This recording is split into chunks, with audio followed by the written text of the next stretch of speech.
No ar, Faixa Livre, rádio jornalismo de verdade, a informação de primeira qualidade, a interpretação e os comentários das notícias, entrevistas, o contraditório.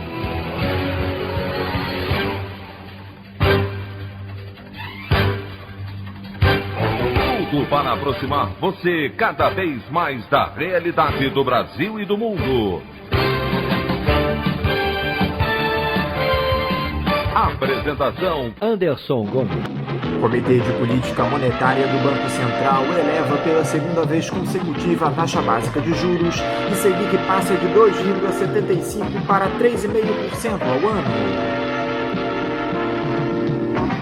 Ex-ministro da Saúde, Nelson Teich, depõe a CPI da pandemia. Afirma que deixou o governo após 29 dias por não ter autonomia no cargo. Critica a defesa do uso da cloroquina pela gestão Bolsonaro para tratamento à Covid e condena a tese de imunidade de rebanho. Avanço da extrema-direita na América volta a ganhar corpo com tentativa de golpe em El Salvador e repressão violenta das forças de segurança na Colômbia a manifestações populares que combatem proposta de reforma tributária imposta pelo presidente Ivan Duque. Essas e outras notícias da edição desta quinta-feira, 6 de maio do ano de 2021, do programa Faixa Livre.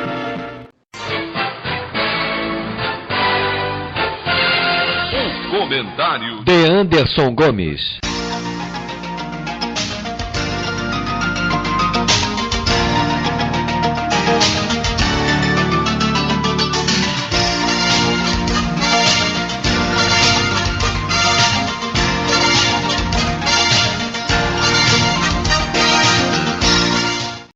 Bom dia, ouvintes. Em mais um dia de depoimentos na CPI da pandemia no Senado, ontem foi a vez do ex-ministro da Saúde, Nelson Teich, falar aos parlamentares e trazer mais informações que comprometem a gestão do presidente Jair Bolsonaro no enfrentamento à Covid-19. Talvez a mais importante delas diz respeito ao motivo que o levou a pedir sua exoneração do cargo de ministro apenas 29 dias depois da nomeação pelo ex-capitão. Teich relatou que deixou o governo em razão da falta de autonomia e citou divergências quanto à insistência no uso da cloroquina no tratamento para pacientes. O ex-ministro ressaltou que só indicaria o medicamento caso houvesse comprovação da sua eficácia. Outra declaração do médico oncologista que chamou a atenção foi sua crítica à estratégia defendida pelo ex-capitão sobre a chamada imunidade de rebanho para a Covid-19, na qual uma quantidade significativa de pessoas se infectariam pelo vírus e passariam a ter anticorpos contra a doença. Teich avisou que essa tese é um erro e que imunidade você consegue por intermédio da vacina, algo que o presidente da República sempre se negou a adquirir. Uma situação lamentável que se deu na sessão de ontem da Comissão Parlamentar de Inquérito foi mais uma tentativa dos senadores governistas de tumultuarem os trabalhos. Contestando que as parlamentares que não fazem parte da CPI fizessem perguntas em meio à audiência, após um intenso bate-boca, a sessão foi interrompida e retomada pouco tempo depois, com a palavra dada à senadora Elisiane Gama, do Cidadania do Maranhão. Houve um acordo entre os parlamentares pelas convocações do ex-secretário de Comunicação Social, Fábio Weingarten, do ex-ministro de Relações Exteriores, Ernesto Araújo, e de representantes da farmacêutica Pfizer, do Instituto Butantan, da Fundação Oswaldo Cruz e da vacina Sputnik V. O ministro da Economia, Paulo Guedes, é outro que pode ser convocado para depor em breve. Mas eu não queria me restringir apenas à CPI da pandemia. Um outro tema de extrema relevância e que nós não temos comentado aqui no programa nos últimos tempos é justamente a ação da autoritária que volta a ganhar corpo na América, alcançando dessa vez El Salvador e Colômbia. O presidente salvadorenho Nayib Bukele que assumiu o cargo em 2019 como um outsider e já havia tentado um golpe em fevereiro do ano passado, ao invadir a Assembleia Nacional alegando um chamado divino, destituiu toda a Corte Suprema, expurgando os juízes que atuaram contra seu governo, em uma decisão que fere a lógica de independência entre os poderes. Já na Colômbia, manifestantes foram às ruas protestar contra o projeto de reforma tributária proposto pelo governo de Iván Duque, e as forças de segurança responderam com extrema violência, promovendo cenas poucas vezes vistas no país, com um banho de sangue que já deixou em dados preliminares e ainda desatualizados pelo menos 21 mortos e mais de 500 feridos. O professor do Instituto de Relações Internacionais e Defesa, o IRID, da Universidade Federal do Rio de Janeiro, a UFRJ, Carlos Eduardo Martins, fez uma síntese nas suas redes sociais sobre o significado das ações de Iván Duque na Colômbia, a qual eu faço a leitura agora aqui para vocês. Diz o Carlos Eduardo: a repressão do governo colombiano aos protestos populares está sendo conduzida por uma concepção neofascista de poder. Uribe, participante ativo da cúpula conservadora das Américas, e Duque, para além das suas vinculações históricas com o paramilitarismo e o extermínio de lideranças sociais, se inspiram em Alexis López Tapia, fundador de partido neonazi chileno e do conceito de revolução molecular dissipada, com que buscou estigmatizar os movimentos populares chilenos contra a privatização da previdência, educação, serviços públicos e persistência de uma constituição pinochetista. A extrema-direita está atuante, regionalmente e mundialmente organizada e buscando impor formas neofascistas de Estado à América Latina. A opinião do Faixa Livre. Bandeirantes, 1360. Estamos apresentando Faixa Livre. Voltamos a apresentar Faixa Livre. Estamos de volta, ouvintes, com o início da edição de hoje do programa Faixa Livre, que tem na sua produção a jornalista Celeste Sintra, auxiliada pela também jornalista Natália Moraes, tendo no comando do áudio o Francisco. Meu bom dia a todos. E meu bom dia também a você, que pode aqui participar nos enviando mensagens eletrônicas para o endereço ouvinte@programafaixalivre.com.br ou ainda registrando suas participações diretamente nas nossas redes sociais. No Facebook, nossa página é o Programa Faixa Livre. No Twitter e no Instagram, para deixar o seu recado, basta seguir os perfis @PGMFaixaLivre.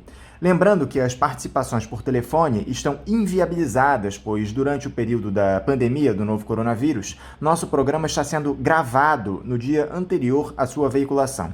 Pedimos desculpas aos nossos ouvintes que costumam interagir conosco desta forma, mas foi a maneira encontrada pela equipe do Faixa Livre para mantê-los informados sobre o que acontece no país e no mundo com essa nossa visão crítica, e ao mesmo tempo preservando a saúde dos profissionais que levam o programa ao ar. O Faixa Livre pode ser acompanhado também pelo nosso aplicativo para celulares com sistema operacional Android. O nome do aplicativo é Programa Faixa Livre. Os ouvintes também têm acesso à transmissão pelo nosso site, o www.programafaixalivre.com.br, ou pela página da Associação de Engenheiros da Petrobras, a AEPET, uma das nossas entidades patrocinadoras, no www.aepet.org.br. Para quem perdeu alguma das edições ou quer ouvir novamente o Faixa Livre, os áudios das entrevistas e editoriais estão disponíveis no nosso podcast, nos aplicativos Spotify, Deezer e Castbox. E dando início às nossas entrevistas, eu cumprimento o professor do Departamento de Estudos Estratégicos e Relações Internacionais do Instituto de Estudos Estratégicos, o INEST, da Universidade Federal Fluminense, a UF, Adriano de Freixo. Adriano de Freixo, bom dia. Bom dia, Anderson. Bom dia aos ouvintes do Faixa Livre. É um prazer estar aqui conversando com vocês. Adriana, muito obrigado por você estar aqui conosco no Faixa Livre. Adriana, eu queria começar essa entrevista falando a respeito desse estudo que você publicou, que foi até comentado pelo jornalista Merval Pereira em sua coluna no Jornal Globo, intitulado Os Militares e o Governo Bolsonaro, entre o anticomunismo e a busca pelo protagonismo, das edições Zazier na coleção Pequena Biblioteca de Ensaios. Primeiro, Adriano, o que te levou a produzir esse estudo? Como é que se deram essas suas pesquisas? Bem, Anderson, desde 2018 eu venho desenvolvendo uma pesquisa chamada Crise da Democracia, Novas Direitas e Reinvenções do Anticomunismo no Brasil e no Mundo. Como o nome indica, essa pesquisa ela procura entender um fenômeno global que se acentuou enormemente na última década, que é o crescimento da extrema-direita em vários países do mundo. Em várias partes do mundo, por exemplo, partidos, organizações, movimentos de extrema-direita chegaram ao poder através de eleições. É o caso dos Estados Unidos, da Índia, das Filipinas, El Salvador, Hungria, Polônia e o Brasil, com o presidente Jair Bolsonaro. A partir dessas pesquisas, nós começamos a publicar alguns trabalhos, alguns artigos, alguns livros, discutindo essa temática com foco principalmente no caso brasileiro. Por exemplo, em 2019, eu organizei com a antropóloga Rosana Pinheiro Machado um livro chamado Brasil em Transe, Bolsonarismo, Nova Direita e Desdemocratização, com artigos de diversos colegas de várias formações, de várias universidades brasileiras, discutindo essa temática. Foi a partir dessas pesquisas, foi a partir desses trabalhos que, em 2018, logo após as eleições, a Fundação Perseu Abramo, que edita a revista eletrônica Teoria e Debate, me convidou para escrever um artigo que buscasse entender, buscasse explicar o apoio maciço das Forças Armadas a Jair Bolsonaro, que tinha acabado de ser eleito presidente da República. Eu escrevi esse artigo, foi publicado logo após as eleições, em novembro de 2018, e um ano e meio depois, em julho de 2020, pouco mais de um ano e meio depois, a mesma revista me pede um outro artigo fazendo um balanço da participação das Forças Armadas, da participação de militares, da ativa e da reserva no governo. Esses dois artigos, eles foram o ponto de partida para esse livro que você comentou, para esse trabalho que você comentou, que foi lançado em dezembro de 2020 pela Zazie Edições. E o livro ele procura responder uma pergunta que é extremamente relevante, que é a seguinte: por que é que, a partir de determinado momento, as Forças Armadas maciçamente, incluindo aí a oficialidade superior, embarcaram no projeto de poder bolsonarista? Por que essa pergunta é relevante? Porque até não muito tempo, a oficialidade superior das Forças Armadas, ela via com certa desconfiança o então deputado federal Jair Bolsonaro. Por exemplo, vou citar aqui dois casos. Em 1992, o ex-presidente general Ernesto Geisel deu uma entrevista a pesquisadores do CPDOC, da Fundação Getúlio Vargas, que virou livro, organizado pelos professores Celso Castro e Maria Celina da Araújo, em que ele classifica o então deputado federal Jair Bolsonaro como um mau militar. Mais recentemente, em 2012, o Jarbas Passarinho, que foi ministro de vários governos militares e também governos pós-ditadura, foi senador, coronel do Exército, o Jarbas Passarinho também fez várias críticas ao então deputado federal Jair Bolsonaro, colocando que ele não era bem visto pela oficialidade superior. Ou seja, historicamente, a base eleitoral de Jair Bolsonaro ela estava muito mais restrita aos praças e à oficialidade subalterna. Porém, a partir de determinado momento, as Forças Armadas, os militares, não as Forças Armadas como instituição, mas os militares, embarcaram maciçamente na candidatura de Jair Bolsonaro. Jair Bolsonaro foi eleito com forte apoio dos militares e no seu governo os militares têm tido um grande protagonismo. Com mais de 6.000 militares da ativa e da reserva ocupando cargos civis no governo, nas várias instâncias do governo e nas empresas estatais. Então, foi para responder essa pergunta que esses 2 artigos foram escritos e a partir desses 2 artigos nós desenvolvemos esse livro que foi lançado em dezembro de 2020 e que é um livro em formato digital que pode ser baixado gratuitamente no site da Zazi Edições. Você destaca no estudo, Adriano, que nessa relação entre o presidente Jair Bolsonaro e os militares, abre aspas, uma variável que não deve ser ignorada nessa conjuntura é a bolsonarização dos estratos inferiores da corporação, mesmo que não se vislumbre no horizonte próximo a possibilidade de quebra de hierarquia militar, fecha aspas. Ou seja, você aponta que os militares de baixa patente estão, em uma boa parte, alinhados ao discurso autoritário do ex-capitão, mesmo que isso não represente uma ameaça imediata, não é isso? O que levaria a esse alinhamento, na sua opinião?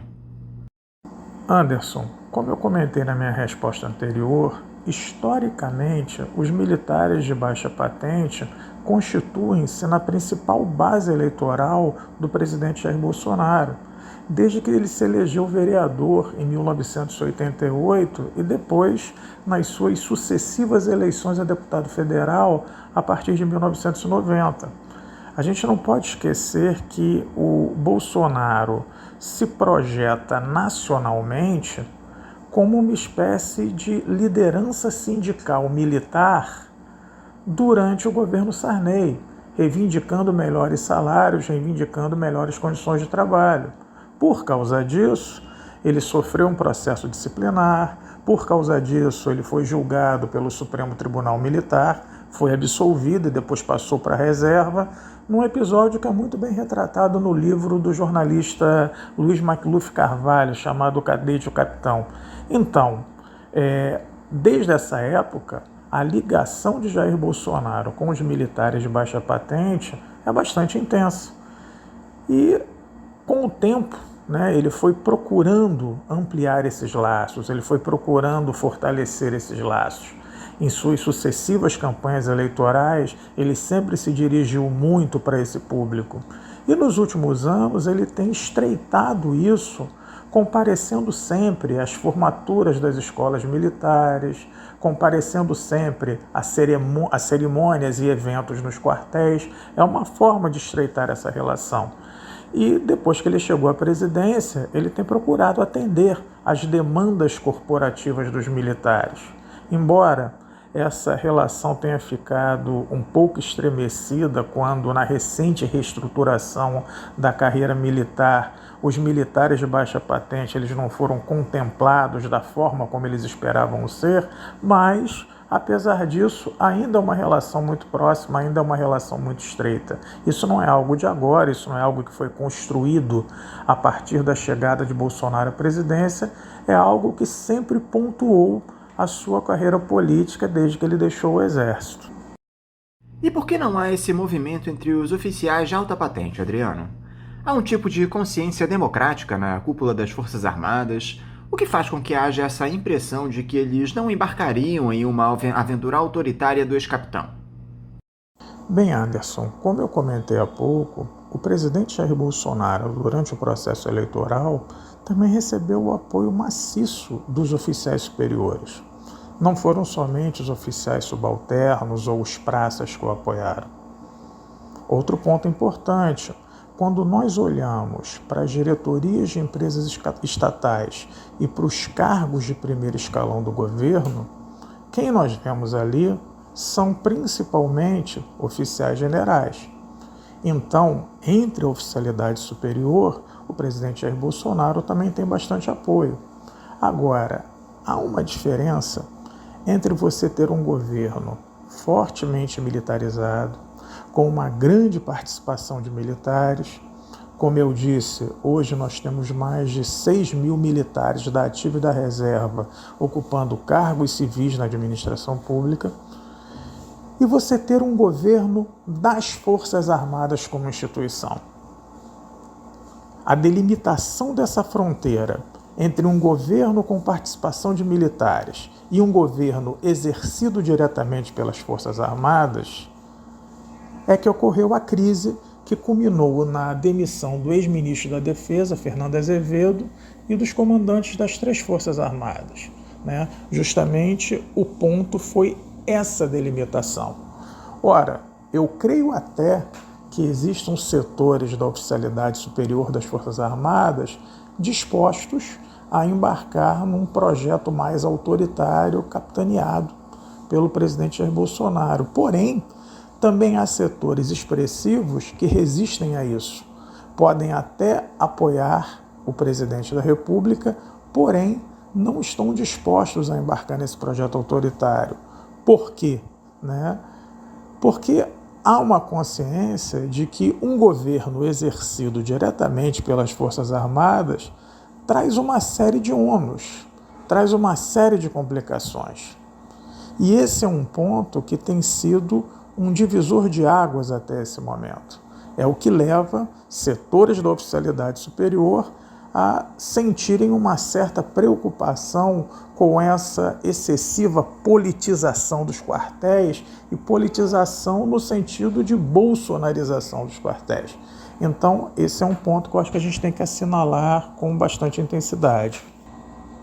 Na sua avaliação, Adriano, há alguma variável que possa produzir uma mudança nesse quadro, com a quebra da hierarquia por esses militares de patentes inferiores se rebelando contra o alto oficialato das Forças Armadas? Ou mesmo uma mudança de postura dos oficiais 4 estrelas? Que tipo de situação pode influenciar esse cenário?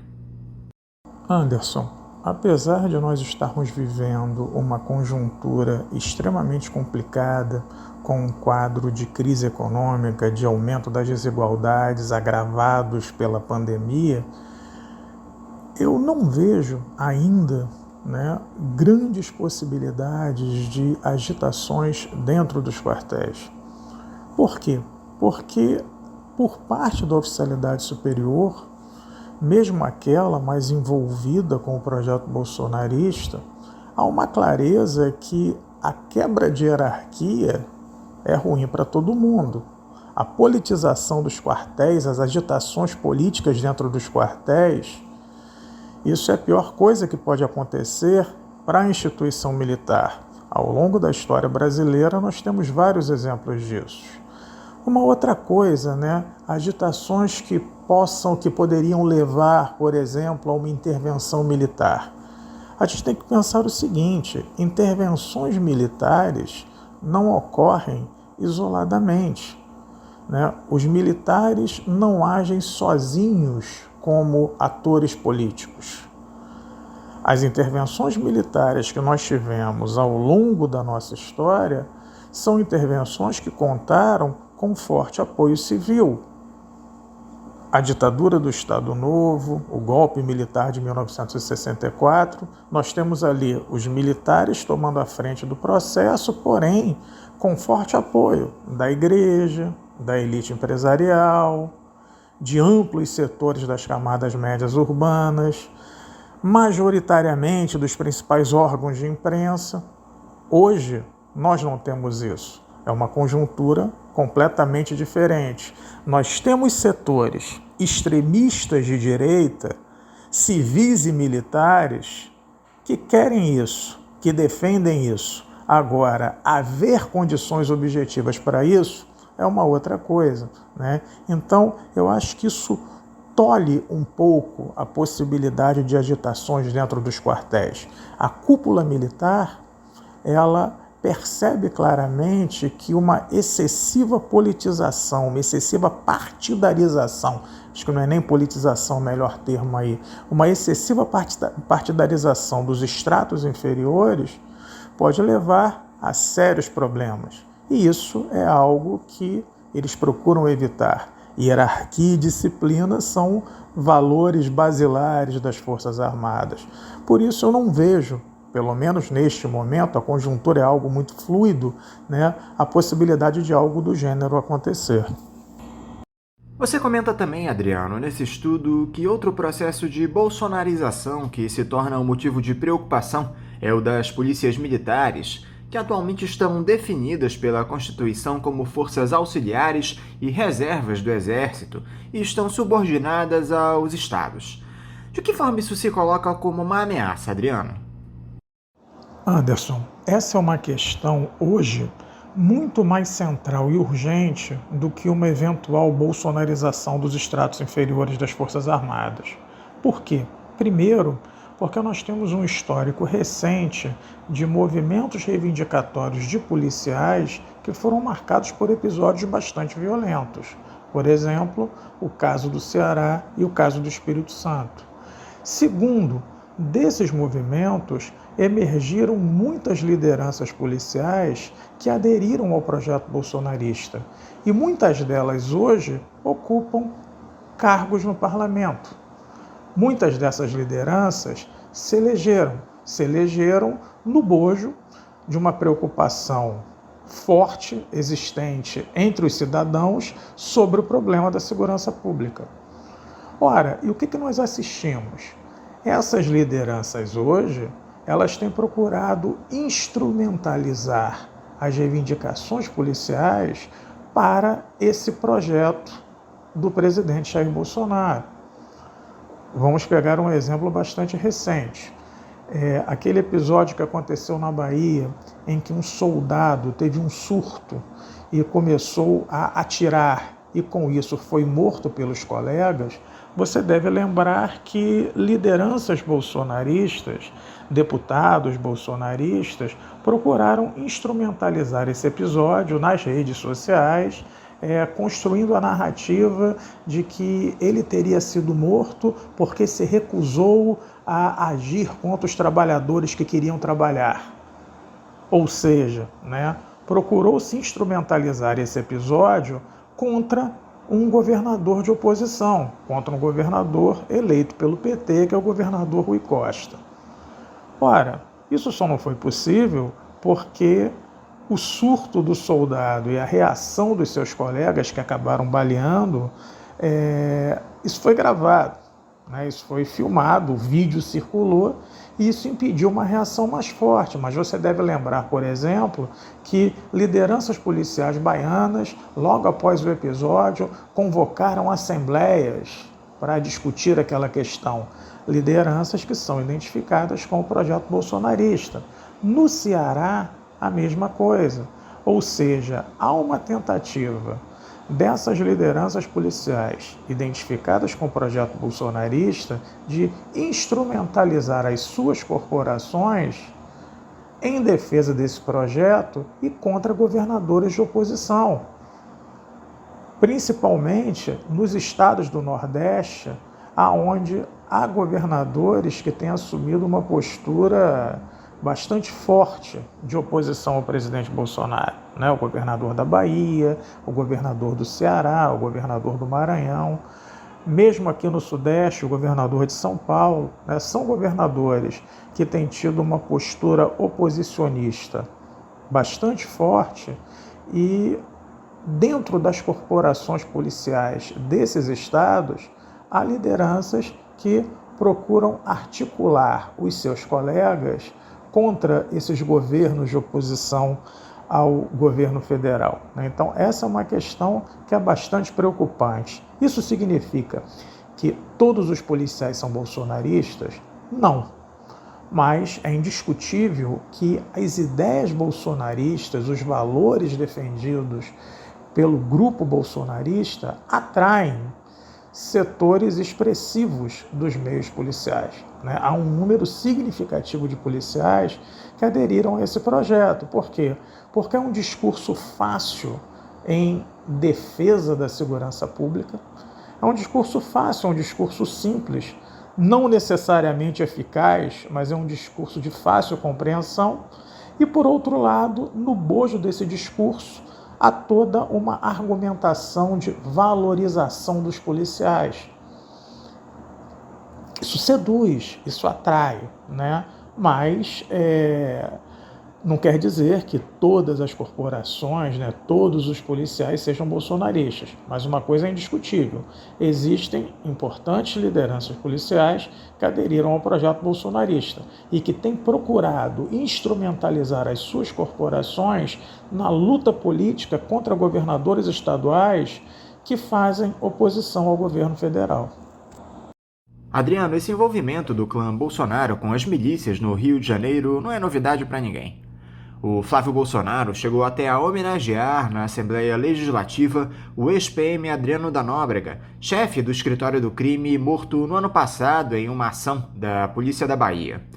Há uma matéria em tramitação no Congresso que prevê uma espécie de autonomia das polícias em relação aos estados, com os agentes passando a produzir uma lista tríplice para a escolha do chefe da corporação. Caso esse tema seja aprovado no Legislativo Federal, você acredita que esses policiais criminosos possam tomar conta das forças de segurança? E qual é a influência que esses milicianos exercem sobre o restante da corporação no que diz respeito a esse apoio à família do presidente da República? Anderson, eu vou começar dizendo algo que pode soar meio clichê. Existem bons e existem maus policiais. Existem policiais envolvidos com as milícias, existem policiais que não são envolvidos com as milícias.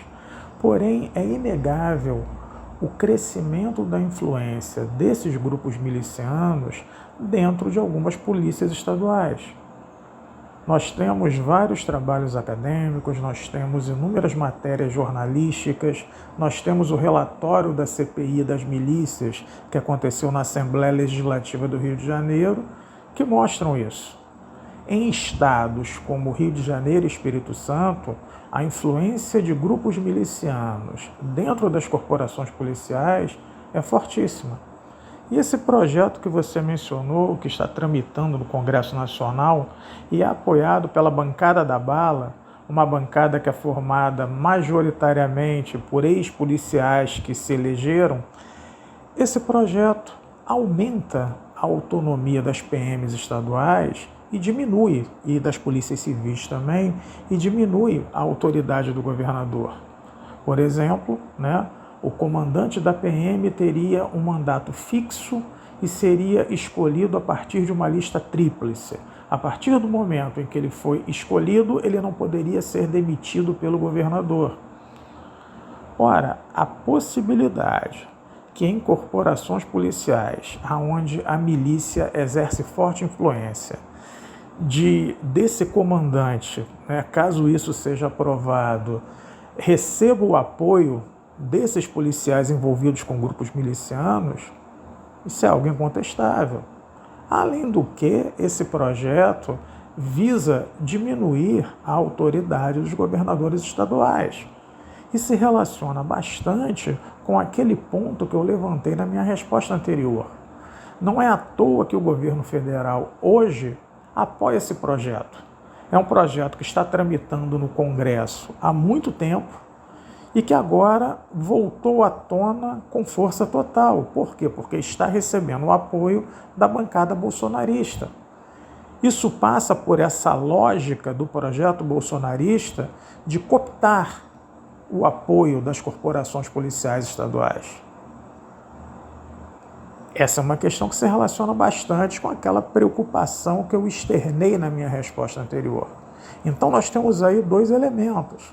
A possibilidade da captura do comando de corporações policiais por grupos milicianos, caso esse projeto seja aprovado, e segundo, a intenção política de utilizar esse projeto para enfraquecer a autoridade dos governadores sobre as PMs, numa tentativa de cooptar ainda mais as corporações policiais para o projeto de poder bolsonarista. E o fator Lula, Adriano, como pode influenciar esse cenário? Os militares têm verdadeiro horror ao ex-presidente, especialmente aqueles que não estão mais na ativa. Prova disso foram aquelas recentes declarações atentatórias do presidente do clube militar, general Eduardo José Barbosa, dizendo que ele seria o bandido de estimação dos ministros do Supremo Tribunal Federal. Você acredita que a possibilidade de o petista se candidatar à presidência no ano que vem tem o poder de fazer esse caldeirão ferver em direção a um golpe? Anderson, eu gostaria de começar a minha resposta lembrando que durante os anos Lula, principalmente no segundo mandato, quando Nelson Jobim era ministro da Defesa, as Forças Armadas obtiveram grandes ganhos.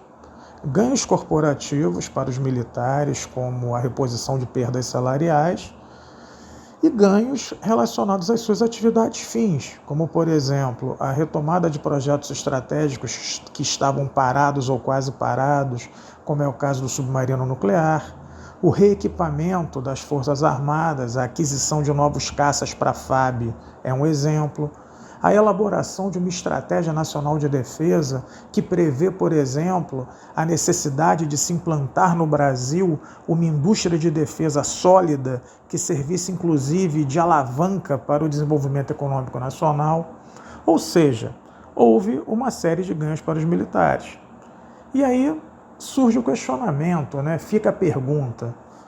Vem cá, se os militares obtiveram tantos ganhos, por que essa resistência em relação ao nome do ex-presidente Lula? Uma hipótese explicativa que eu exploro nesse meu livro é a hipótese da persistência do anticomunismo como uma ideologia extremamente forte no interior das instituições militares, notadamente dentro do Exército. O anticomunismo, que desde a década de 30 do século passado, é uma ideologia extremamente forte entre os militares. Só que o anticomunismo de hoje, ele não é aquele anticomunismo do século XX. É um novo tipo de anticomunismo. As esquerdas mudaram, o inimigo vermelho mudou, então a lógica desse anticomunismo também mudou. Agora é um anticomunismo que se volta principalmente a questões relacionadas ao que nós chamamos de guerra cultural, as chamadas pautas de costumes. Então, por exemplo, a infiltração comunista, agora com uma nova roupagem que a extrema-direita chama de marxismo cultural, se dá através, por exemplo, das pautas dos movimentos identitários, movimentos de mulheres, movimentos negros, movimentos LGBTQ. Essas pautas identitárias são sinais dessa guerra cultural que a esquerda estaria travando hoje. Por isso, uma retórica muito presente entre os militares, que é uma reconfiguração desse discurso anticomunista, é a retórica contra o politicamente correto. Nós vemos o presidente da República falando isso diversas vezes. Nós vemos artigos escritos em jornais de grande circulação por nomes como, por exemplo, o vice-presidente general Hamilton Mourão tocando nessa questão. A entrevista recente, que foi publicada este ano, dada pelo general Eduardo Vilas Boas, ex-comandante do Exército, que virou o livro editado pela Fundação Getúlio Vargas, nessa entrevista o general fala inúmeras vezes contra o politicamente correto. Então, este sentimento anticomunista, que se expande para a esquerda em geral e para as pautas progressistas em geral, constituem-se, na minha avaliação, num dos elementos mais fortes a explicarem essa resistência dos militares ao presidente Lula, ao ex-presidente Lula, apesar deles terem obtido inúmeros ganhos durante o seu governo. Isso traz um desafio, Traz um desafio para 2022. Qual é esse desafio? Caso Lula seja candidato e caso Lula seja eleito, ele vai ter que lidar com essa situação. Ele vai ter que, já durante a campanha, pensar em como vai lidar com essa questão militar. Em relação à questão do golpe, que você mencionou, eu repito o que eu disse anteriormente. Militares não dão o golpe sozinhos. Eles precisam ter um forte apoio dentro da sociedade civil. né? O golpe de 64 foi um golpe civil-militar, onde os militares contaram com o apoio de inúmeros setores da sociedade. Eu não vejo isso no atual cenário.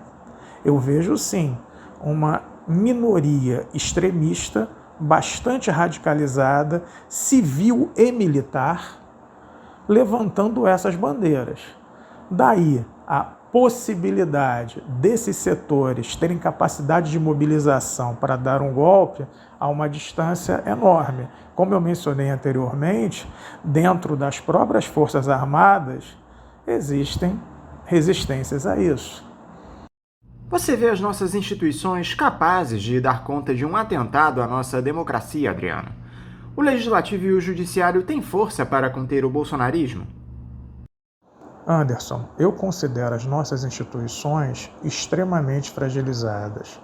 O processo que culminou no afastamento da ex-presidenta Dilma Rousseff e tudo o que aconteceu depois disso fragilizou ainda mais essas instituições e a própria democracia brasileira. Democracia que há 10 anos nós achávamos que estava consolidada. Não podemos esquecer que foi com um discurso disruptivo contra tudo que está aí, contra as instituições, um discurso antipolítica, que Jair Bolsonaro se elegeu. No entanto, apesar de tudo isso, a sociedade brasileira tem demonstrado uma grande capacidade de resiliência.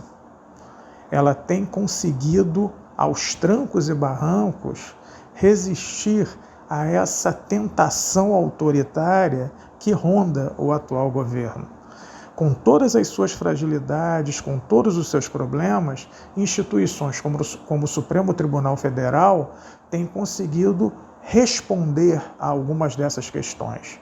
A atuação dos governos locais, dos governos estaduais, também tem funcionado como um instrumento de resistência a essa tentação autoritária, mas que as instituições estão bem mais fragilizadas do que estavam há alguns anos, isso é verdade, e que a democracia ainda está muito longe de estar consolidada no Brasil.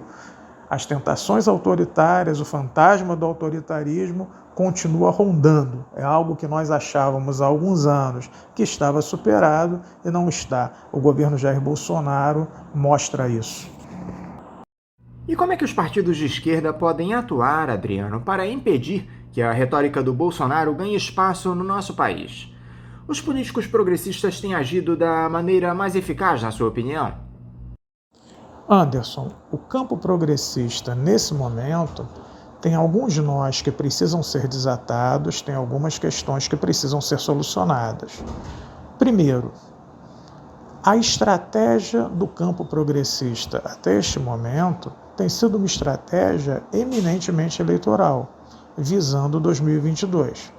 Mesmo quando se levanta a bandeira do impeachment, isso parece estar muito mais relacionado a um processo que leve ao desgaste do presidente da República, que o deixe enfraquecido para as eleições do ano que vem, do que realmente o desejo de criar condições concretas para que esse impeachment ocorra. Segundo, o contexto da pandemia dificulta enormemente a mobilização nas ruas. Ao contrário dos bolsonaristas, via de regra negacionistas, para quem ir para a rua neste momento não representa problema algum, o eleitorado progressista, os setores progressistas, têm uma enorme dificuldade de, neste momento, irem para as ruas, fazerem manifestações. É lógico, por conta de toda essa questão da crise na saúde. Terceiro, as cisões internas existentes no campo progressista. As brigas entre Ciro Gomes e o PT são um exemplo disso. A dificuldade de se construir uma frente progressista anti-Bolsonaro. Não se consegue. E nós já estamos aí com 2 anos e meio de governo, praticamente. E o quarto ponto, que eu acho que é a premissa de todos os outros anteriores, é a dificuldade desse campo progressista de construir um projeto coerente, unificado, coeso. Ora, já se passaram mais de 2 anos da derrota eleitoral em 2018, já se passaram mais de 4 anos do afastamento da presidente Dilma e, no entanto, boa parte desse campo continua batendo cabeça, continua preocupado com questões paroquiais, ao invés de tentar elaborar esse projeto mais amplo de resistência ao bolsonarismo. A volta do Lula ao jogo deu um novo ânimo para esse campo. Mas isso também é um outro problema, é a excessiva dependência em relação à figura do Lula. Ou seja, não se trabalhou até este momento na construção de uma alternativa ao lulismo, ou melhor, não procurou-se construir o pós-lulismo.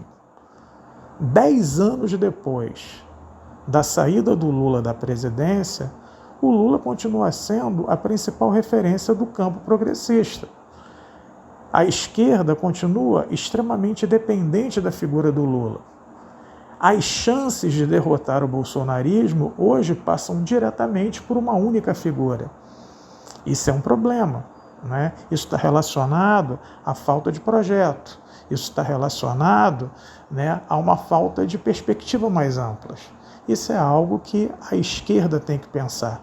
Aliás, hoje o Lula ele começa a aparecer como alternativa não somente para o campo da esquerda, Setores do chamado centro têm dado sinais em relação à candidatura do Lula, porque o Lula parece se viabilizar como a melhor alternativa ou a alternativa possível contra Bolsonaro. Mas, de novo, isso também é um problema, a excessiva dependência do campo progressista em relação à figura do Lula, com todos os méritos que o ex-presidente tem. Adriano de Freixo, muito obrigado por você dialogar conosco aqui no Faixa Livre. Eu quero te desejar um ótimo dia de trabalho e deixar aqui o meu abraço. Anderson, eu é que agradeço pelo convite, pela oportunidade de conversar com você e com seus ouvintes sobre temas tão relevantes e urgentes. Muito obrigado, um bom dia para todos e todas.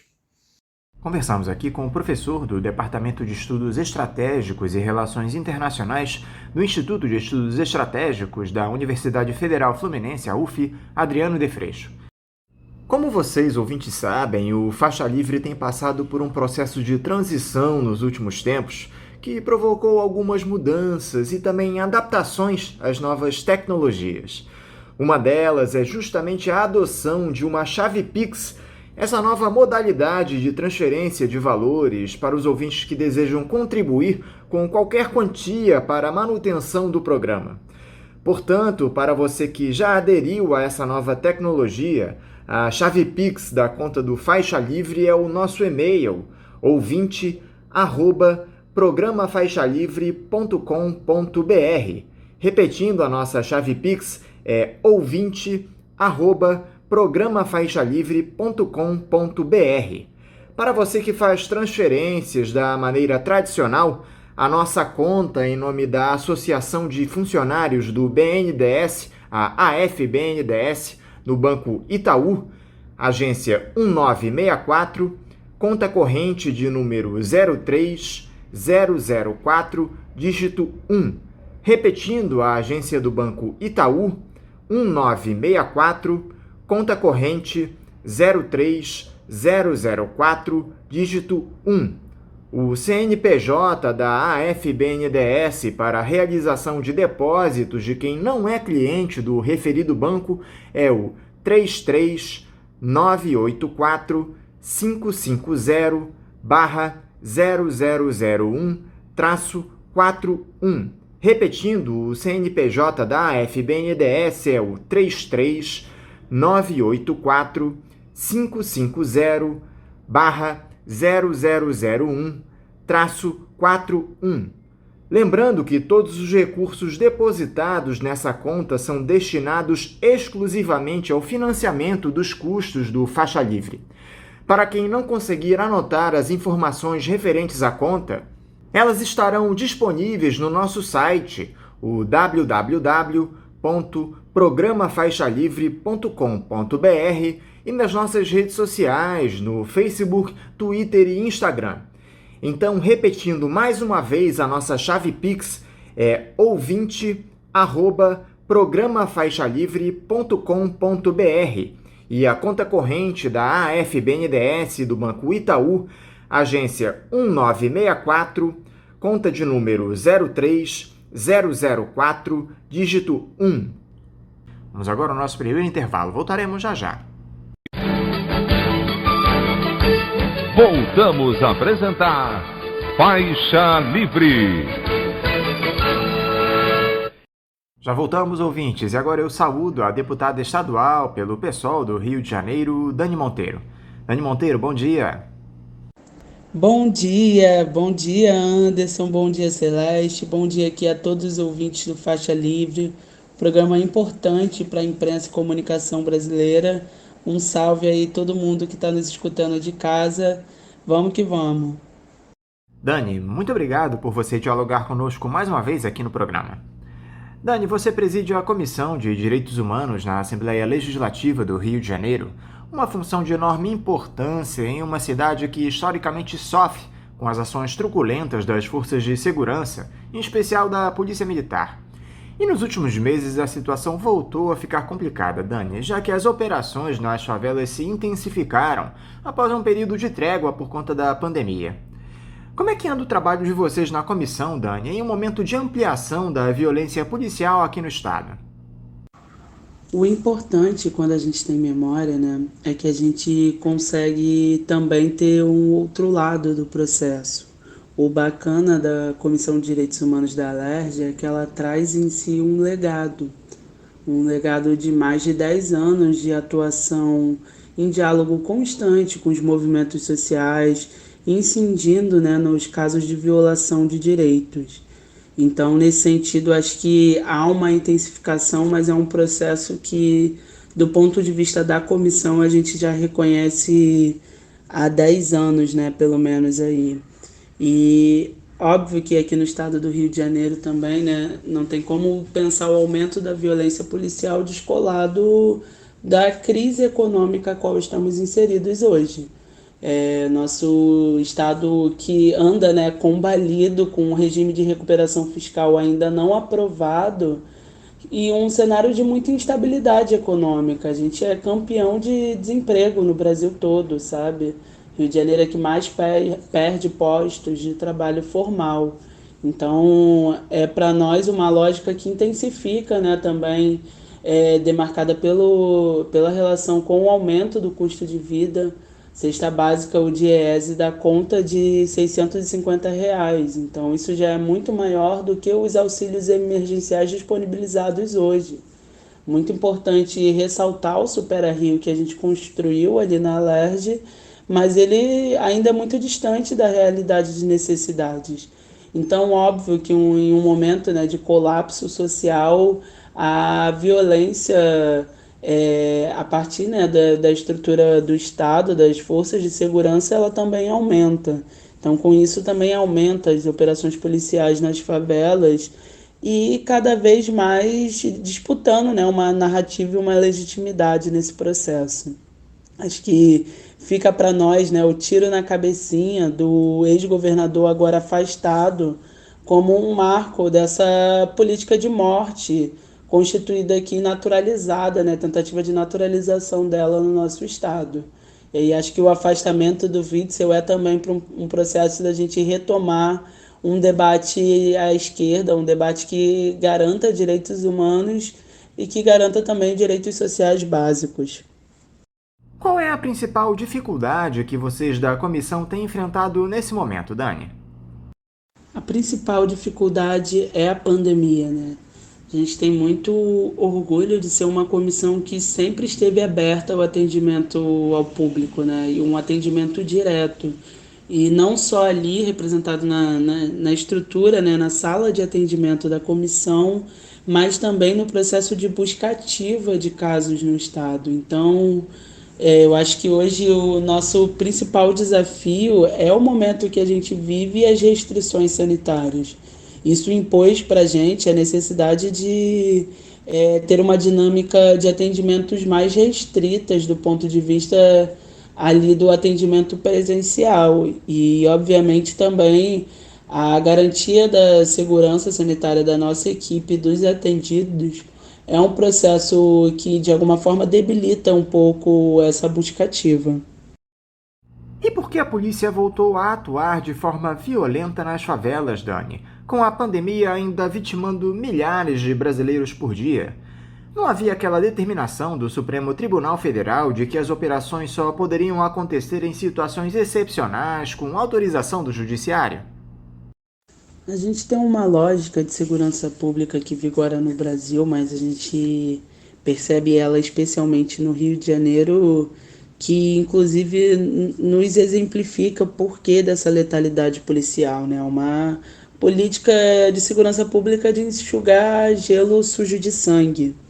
No sentido que, quando você fala do combate ao crime organizado e ao tráfico de ilícitos, você tem uma política de eterno busca e apreensão, eternas operações policiais táticas, né, de incursões nas favelas, sem você ir a fundo do problema, né, sem você ir da onde vêm essas substâncias, da onde são traficadas também essas armas que chegam nas favelas e periferias.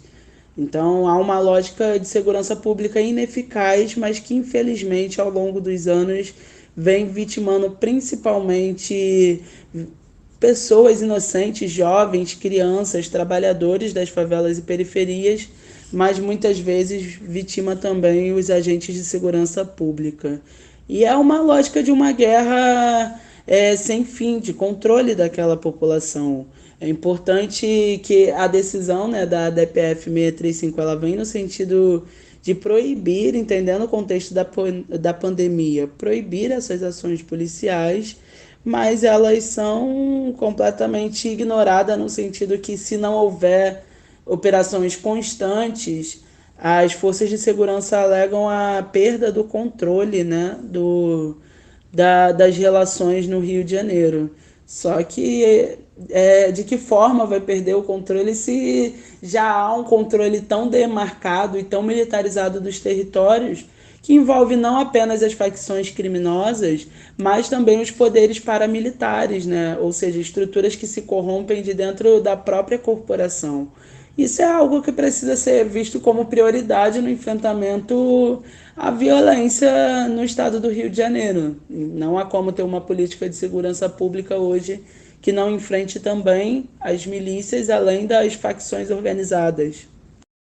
De acordo com um levantamento feito pela Defensoria Pública, Dani, 5 pessoas morrem por dia em decorrência de operações policiais no Rio de Janeiro.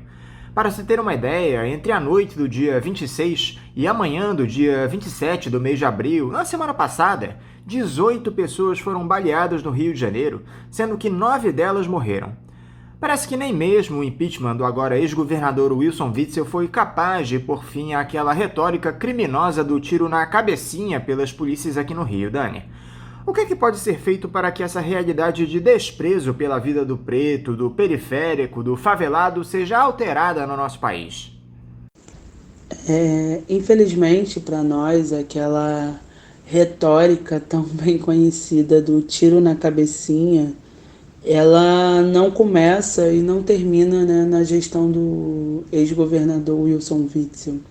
Ele é um processo que data mesmo da construção das relações sociais por aqui. O controle violento da população pobre e periférica é uma ferramenta da qual usa a mão um sistema extremamente desigual, né?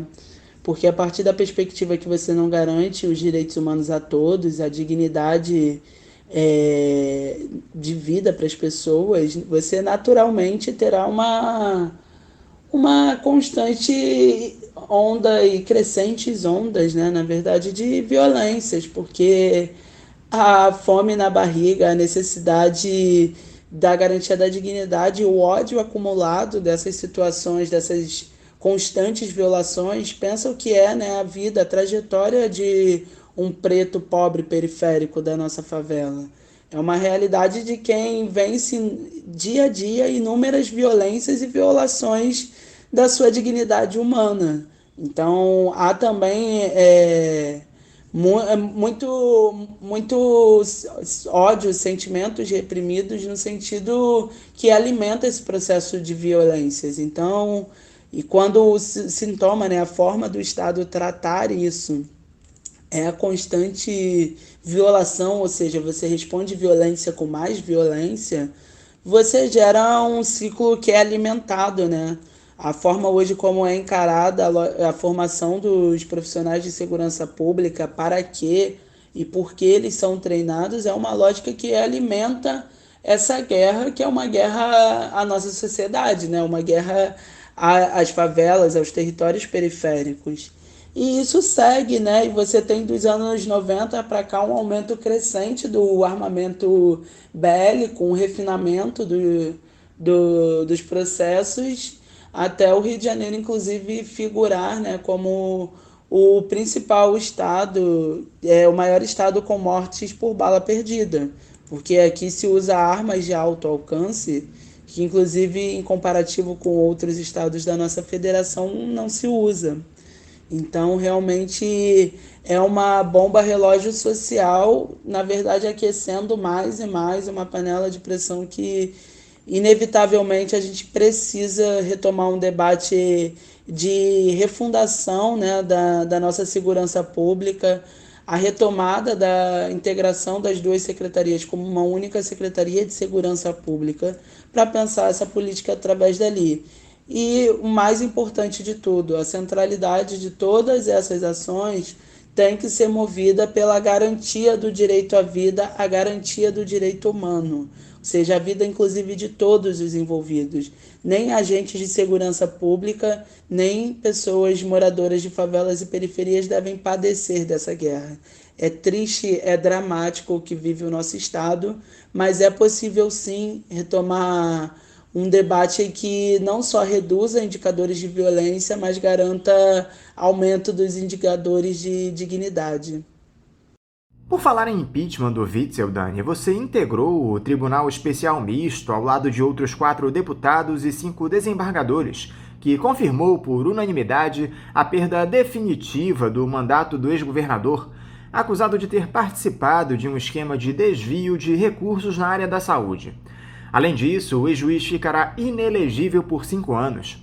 Eu gostaria que você falasse um pouco sobre os argumentos que você utilizou no seu voto, Dani. O que você considerou para votar pelo impeachment do Wilson Witzel? Logo no início do tribunal, a gente delimitou 2 objetos, né, de investigação, que era a relação com a OS Unir e com a OS Abas. A partir de uma colaboração também com o STJ, que enviou alguns anexos das investigações criminais, especialmente da delação do ex-secretário de Saúde, Edmar Santos, mas também com a oitiva de algumas testemunhas, a gente conseguiu aferir, né, no processo instrutório algo que indicou e norteou a maioria dos votos ali dos 10 julgadores. No meu voto, né, para justificar a condenação no que fala sobre o caso Unir, foi um ato discricionário direto do governador para reclassificação de uma OS que havia sido desclassificada por um processo legítimo a partir de pareceres técnicos assinados da Secretaria de Saúde e da Casa Civil. Então, a reclassificação ela já dá conta de um ato ímprobo do governador, mas há também, né, a partir das escutas telefônicas ali, o entendimento de que essa decisão do governador já estava tomada e circulava entre os empresários das organizações de saúde 4 dias antes de ser colocada no Diário Oficial a informação da reclassificação, da requalificação da OS Unir. Então, ali já fica nítido o quanto que entes privados têm acesso privilegiado a informações do poder público. E no caso da OS Abas também fica ali colocado o cometimento de ilícito por parte do governador quando você tem uma contratação superfaturada do processo de montagem e condução dos hospitais de campanha da qual dos 7 contratados, apenas 2 chegaram e não com a capacidade total, e um processo onde não havia transparência no início e logo no tribunal se comprovou do porquê, né? Não havia concorrência, apenas a OS Abas, que naquele mesmo momento, vale lembrar, ela estava suspensa de contratos com o município do Rio de Janeiro, só havia a OS Abas capaz de atender a todas as especificidades do contrato. Mas o que choca é que a proposta da Iabas já estava montada no dia 26, um dia antes da publicação do edital de contratação pelo Estado. Novamente fica aí o cometimento de ilícito comprovado a partir dessa relação muito próxima e junto com o processo da Iabas se revelou também a partir do depoimento de Edson Torres a caixinha da propina que arrecadava das OS de 3% a 6%. E essa caixinha chegou a reunir de 50 a 55 milhões de reais, que era dividida entre o pastor Everaldo, entre a estrutura do governo, entre o secretário de saúde da pasta. Então, há ali muito flagrantemente os processos que declarou por unanimidade Witzel culpado de crime de responsabilidade e suspendeu seus direitos políticos por 5 anos. O que é que esse impeachment do primeiro governador no nosso país, desde a redemocratização, Dani, deixa de ensinamento para a classe política aqui do Rio de Janeiro, especialmente um estado que viu irem à prisão 5 dos seus últimos governadores? O procedimento de impeachment, Anderson, no seu ordenamento jurídico, ele tem a sua natureza técnica, jurídica, mas tem a sua natureza política também. E o crivo desse processo está justamente no voto direto, né? Afinal, Wilson Witzel ele foi eleito com mais de 4 milhões de votos e o interesse de um procedimento como esse tem que estar nítido na defesa dos direitos da população e no flagrante delito do então, né, réu, do então investigado. E nesses 2 casos, da OS e da Uni, fica muito nítido o cometimento de crime, o enriquecimento ilícito, e eu acho que para nós o aprendizado fica uma reflexão, e uso aqui, né, as palavras do ex-secretário de Saúde, Edmar Santos, quando fala que nenhuma OS no estado do Rio de Janeiro atua de forma lícita. Então, essas relações, né, entre o poder público e empresas privadas com empresários, né, propiciou a construção de organizações criminosas no nosso estado. Essa relação de arrecadação de uma caixinha de propina, de favorecimento de licitações, de relações trocadas com privilégio de antecedência dos processos né, configuração do que propicia um cenário de organizações criminosas se formarem. Foi isso que se formou aqui na área da saúde do nosso estado, e o ensinamento é que um procedimento de impeachment por si só não rompe com isso. Da mesma forma como parte dessas relações ficou exposta também, que não vem apenas da gestão Witzel, mas vem da gestão Cabral, que hoje também é um dos governadores presos do nosso estado. Isso indica que essa ruptura ela é dolorosa à nossa democracia, precisa ser usada quando necessária, mas ela por si só não sana tudo o que desencadeou ela. Ou seja, a corrupção hoje instalada a partir dos processos licitatórios comprovados na área da saúde, mas que devem ser investigados em demais áreas, demonstra a forma como contribuiu para essas relações escusas entre agentes públicos e empresários. Voltando a falar de violência, Dani, só que dessa vez contra mulheres e crianças, algo que também vem crescendo muito aqui no Rio depois do início da pandemia. Há algum indicador que mostra de quanto foi esse aumento dos atos que vitimam mulheres e crianças aqui no estado? Qual é o principal motivo para que esses episódios de violência tenham aumentado tanto durante a crise de saúde provocada pela Covid-19, Dani? No ano de 2020, o TJ fez um levantamento dos atendimentos a mulheres vítimas de violência que dobraram em relação ao ano de 2019. Um levantamento também da Rede Observatório de Segurança Pública colocou o Rio de Janeiro como o segundo estado com mais casos de feminicídios, tentativas de feminicídios, violência sexual e agressões físicas para as mulheres nesse contexto da pandemia. Quando a gente fala de crianças também, a gente ainda não tem dados muito precisos, né? A gente acompanha bastante essa pauta via comissão, mas certamente pensando, né, o processo da redução da rede de apoio da criança, a gente já tem, né, alguns marcos de aumento dessa violência contra as crianças, né? Que agora, nesse contexto de pandemia, muitas vezes convivendo só com pai e mãe, que são 83% dos agressores de crianças de casos notificados, significa que ela perdeu muitas vezes o padrinho, a madrinha, a professora, o tio, a tia, enfim, uma rede de apoio a qual eventualmente a criança poderia relatar tais violências e abuso. Isso, inclusive, acho que fica muito marcado para nós recentemente no caso do pequeno Henry, né?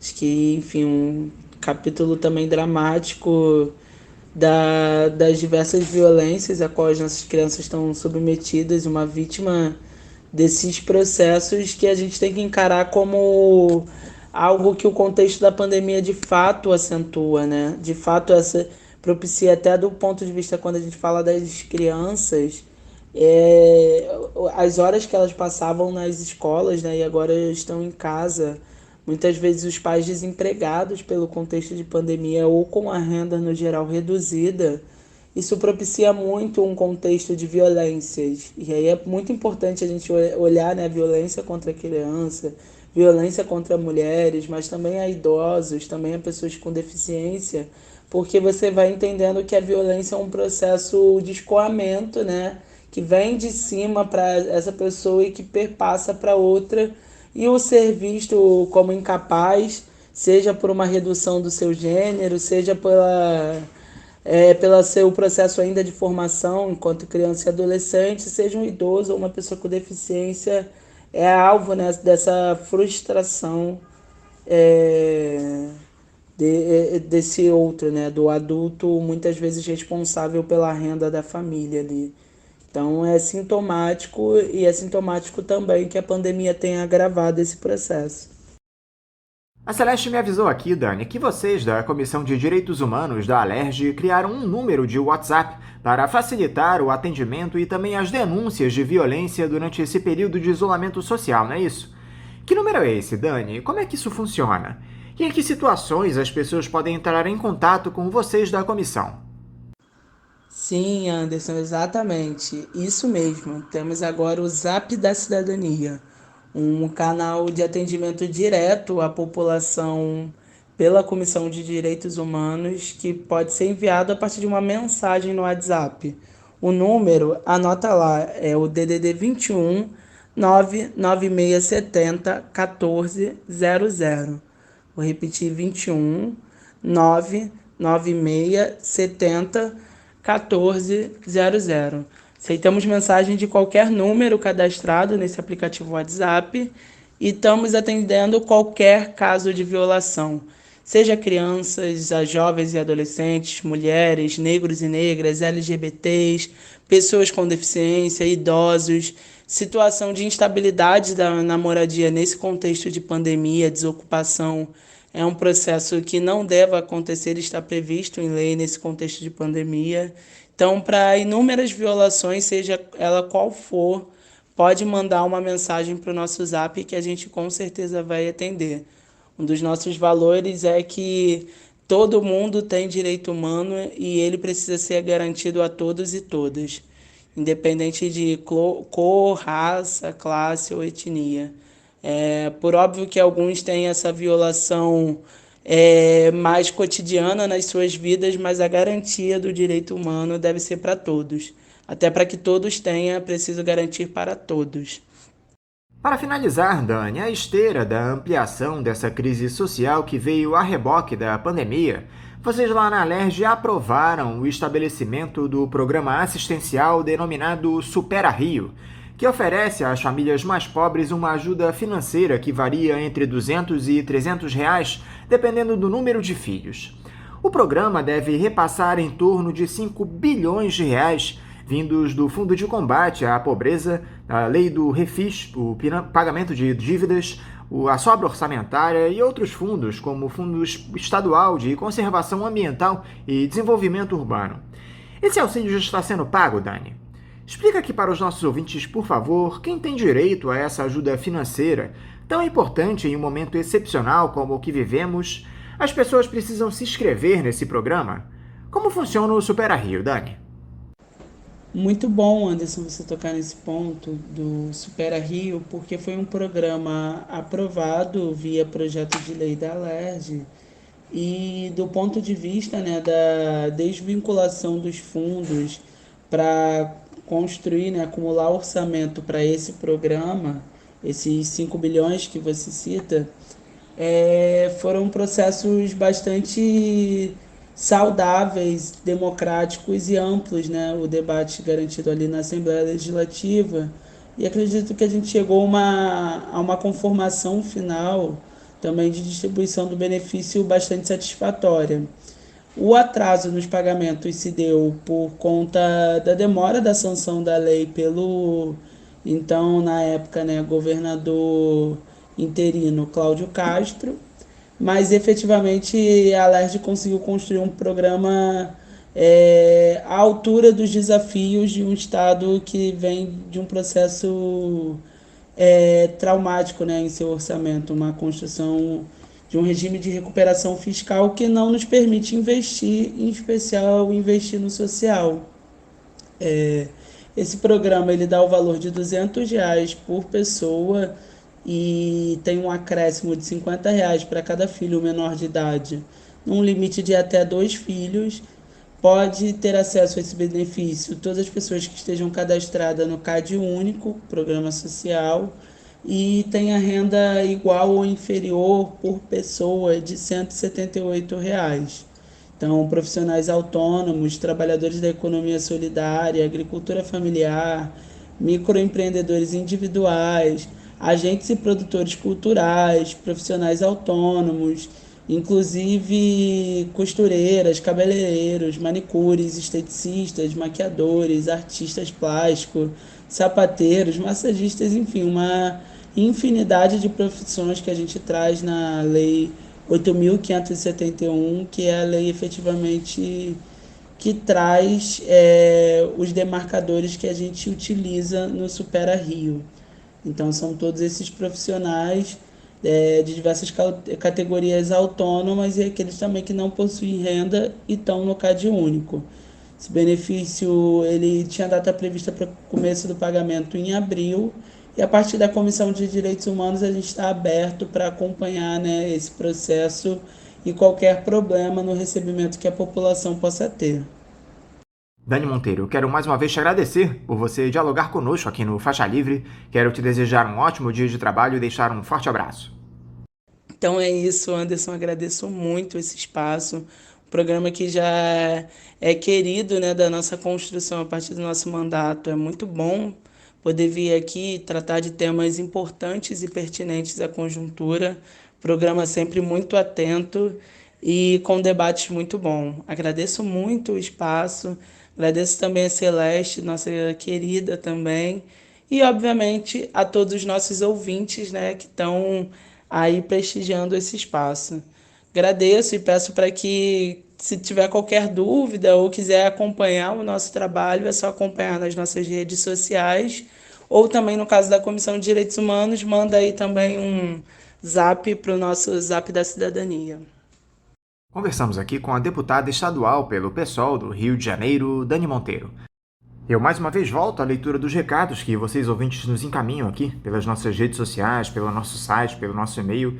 E para variar, eu estou com uma série de recados acumulados aqui nas minhas mãos. Eu tenho recados até do mês de março aqui comigo e eu vou fazer referência a alguns deles, citar os nomes dos ouvintes que nos encaminharam. Por exemplo, a Luzia Mercedes nos mandou mensagem, pelo YouTube o Ricardo Félix, o Alfredo Teixeira, o Edici Bueno, o Jorge Pérez, o Moisés Lima, o D. Rodrigues pelo YouTube, o Carlos Magalhães, a Mariana Lima, o Alfredo Teixeira aqui, o Maurício Frei, o Marcos MF, mais uma vez o Moisés Lima, o José Rodrigues, o Tauan Coelho.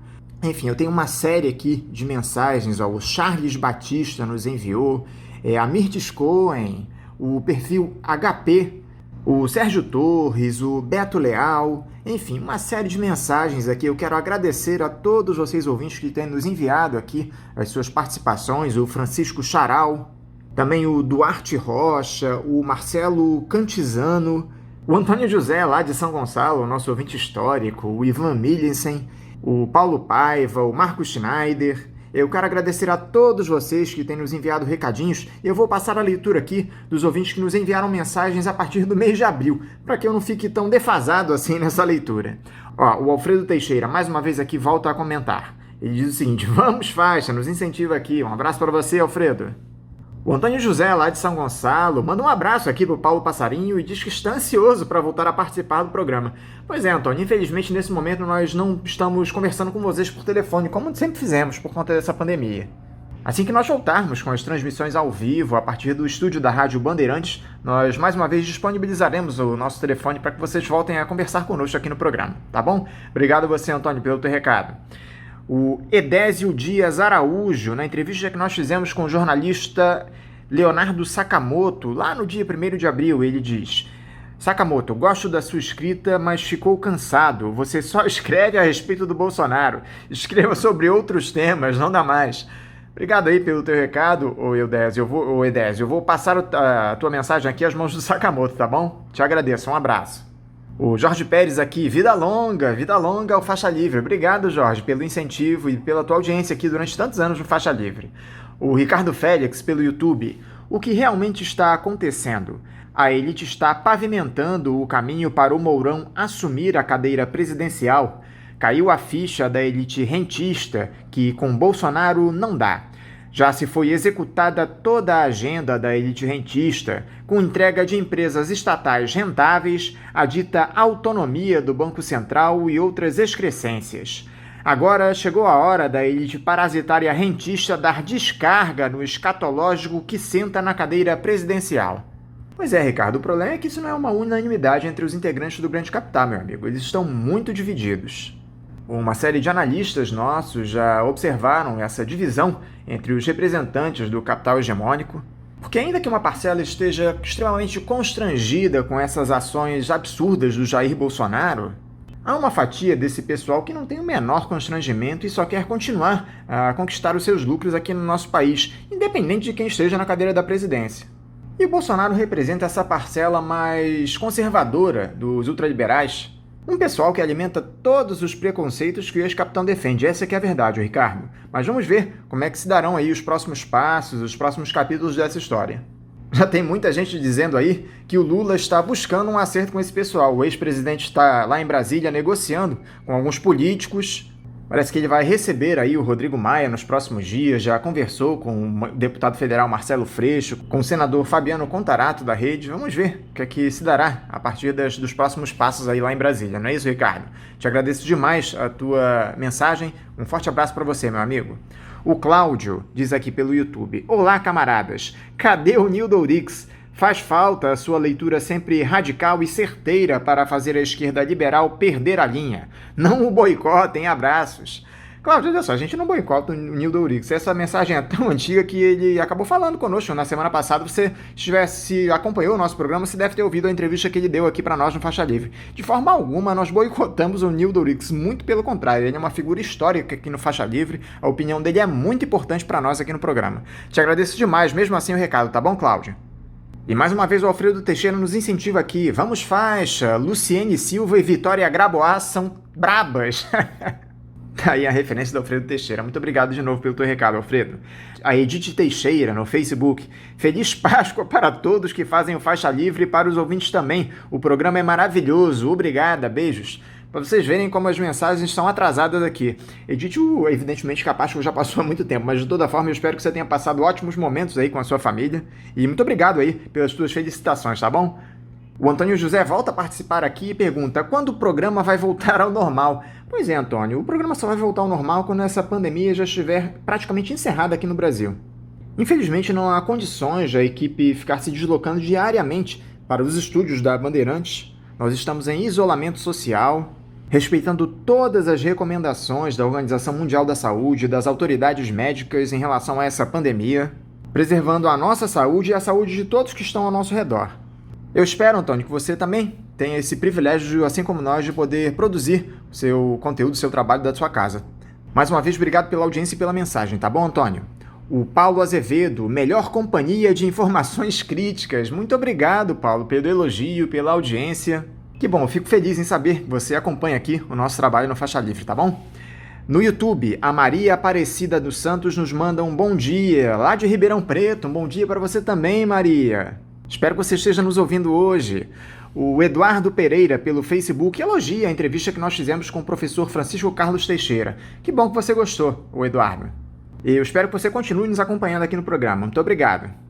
O Moisés Lima, bom dia família Faixa Livre, ótima entrevista com o senhor Cláudio Oliveira, desmistificando essa história de prejuízo da Petrobras, colocando à mostra a realidade da canalice dessas atuais administrações da maior empresa brasileira, orgulho de toda a nação. Um abraço a todos.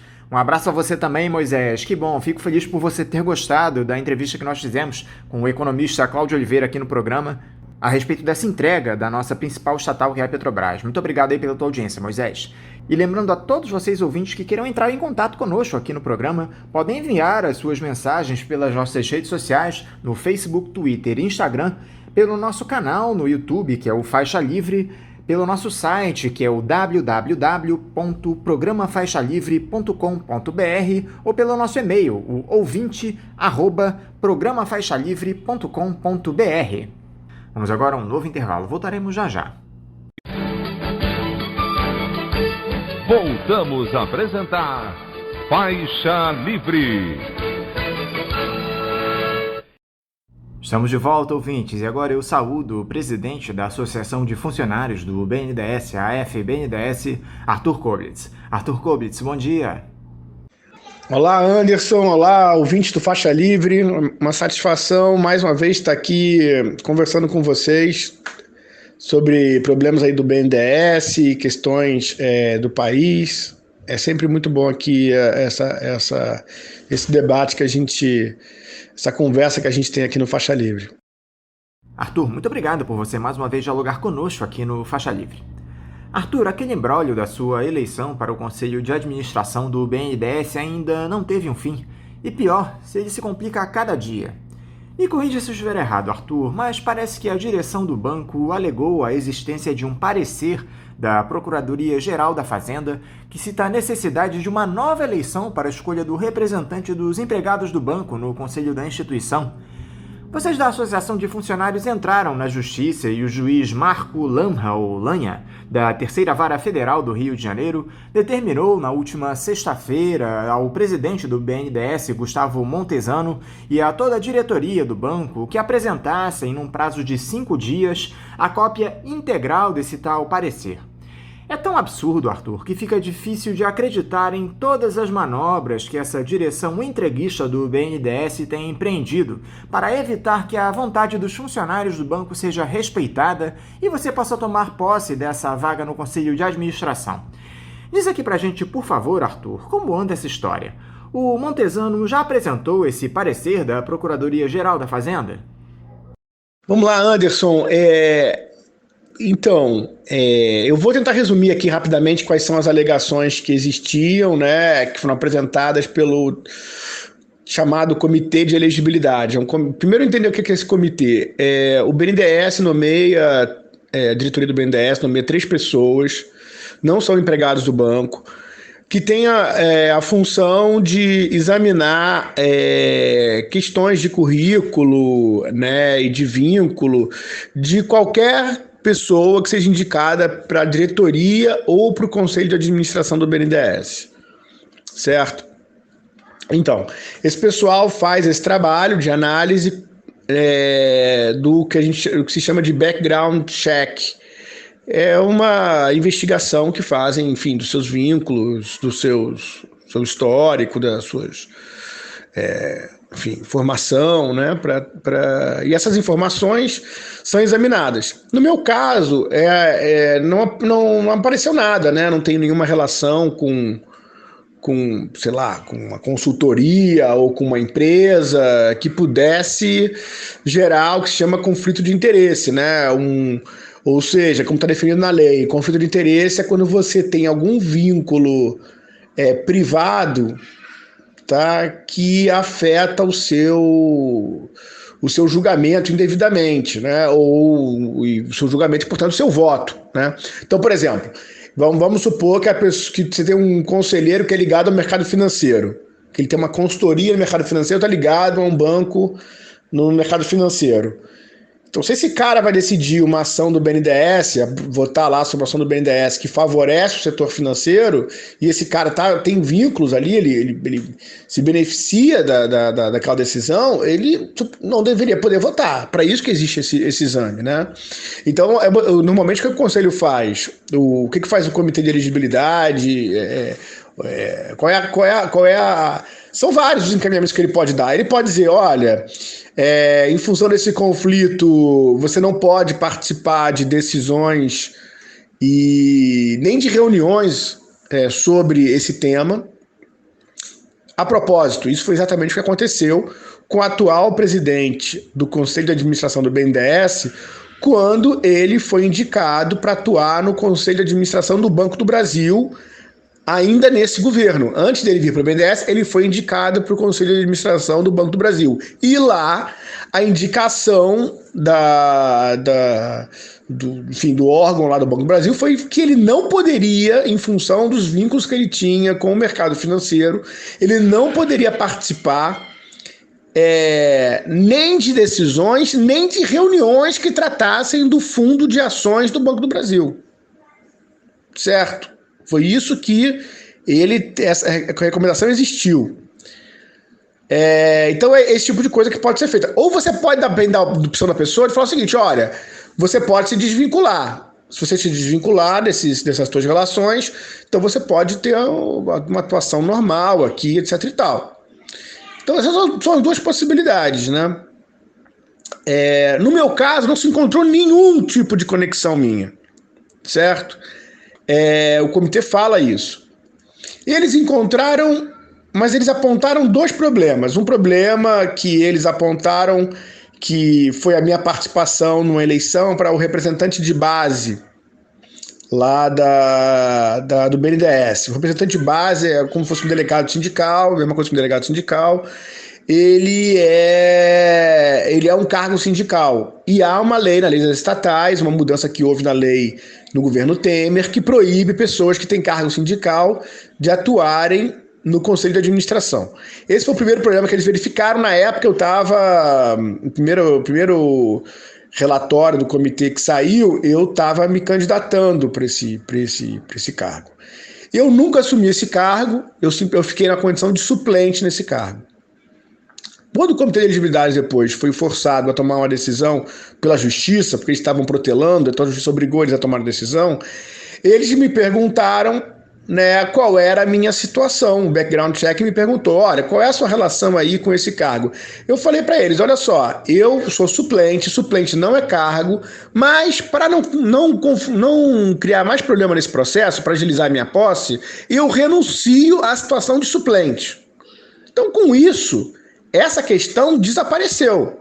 Eu cheguei a responder para o background checking, que eu não estou mais suplente. Renunciei à suplência. O sindicato confirmou para eles. Então, esse primeiro problema era para ter desaparecido. O segundo problema que eles apontaram foi que eles receberam uma orientação, né? O Comitê de Elegibilidade recebeu uma orientação do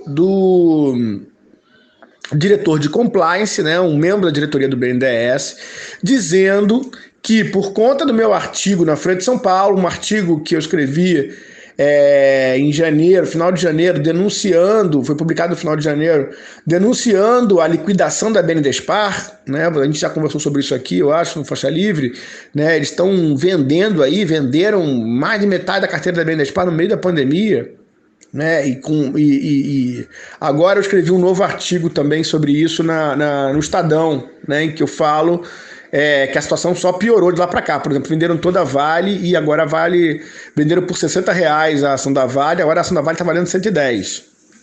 Né? Venderam por R$63 em novembro e agora está 110.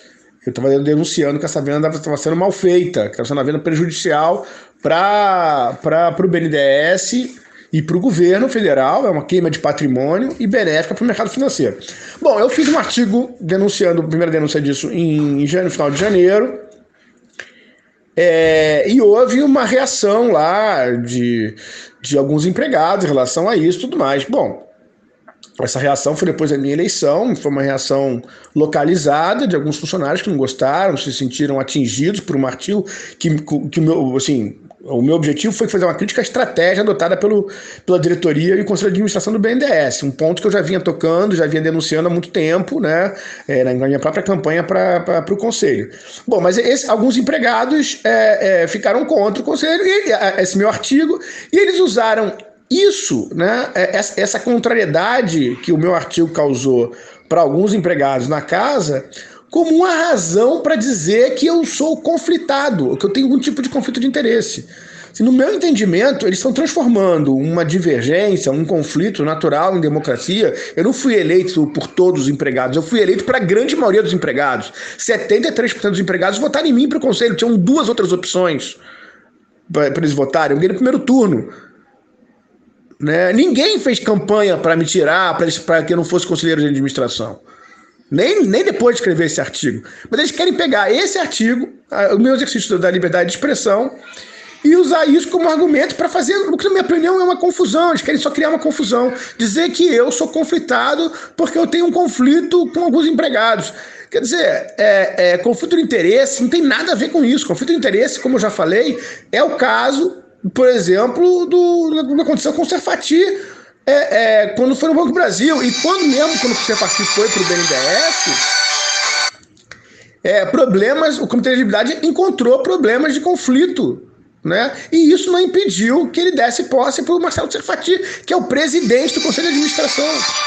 Quer dizer, o Marcelo Serfati, né, assim, por acaso é um amigo pessoal do ministro da Economia, do Paulo Guedes, né? Ele foi nomeado como presidente do conselho de um banco, tendo essa coisa do potencial conflito dele ligado à relação com o mercado financeiro, e a principal agenda do banco é essa, de liquidação da carteira da BNDESPar. Isso não impediu o Comitê de Elegibilidade de nomear o seu Marcelo Serfati.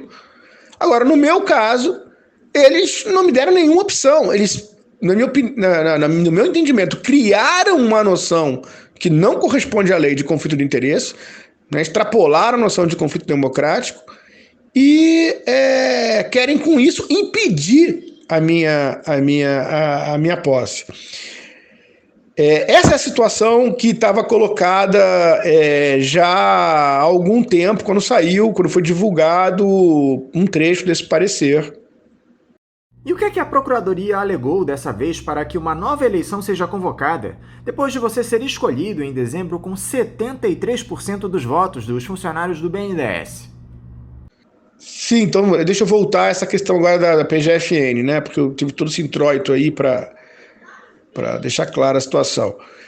O que aconteceu? A comissão eleitoral se viu numa situação de ter, de um lado, um resultado eleitoral que me deu vitória, e do outro, um parecer do Comitê de Elegibilidade que dizia que eu não poderia assumir, deu um parecer negativo. Isso foi encaminhado pelo banco para a PGFN decidir. A PGFN acabou de aparecer, o banco acabou de nos enviar o parecer da PGFN, e o parecer diz que a PGFN não tem nada a ver com essa história, que ela não faz julgamento de valor valor nenhum, que ela simplesmente tem que se posicionar diante do parecer do comitê e do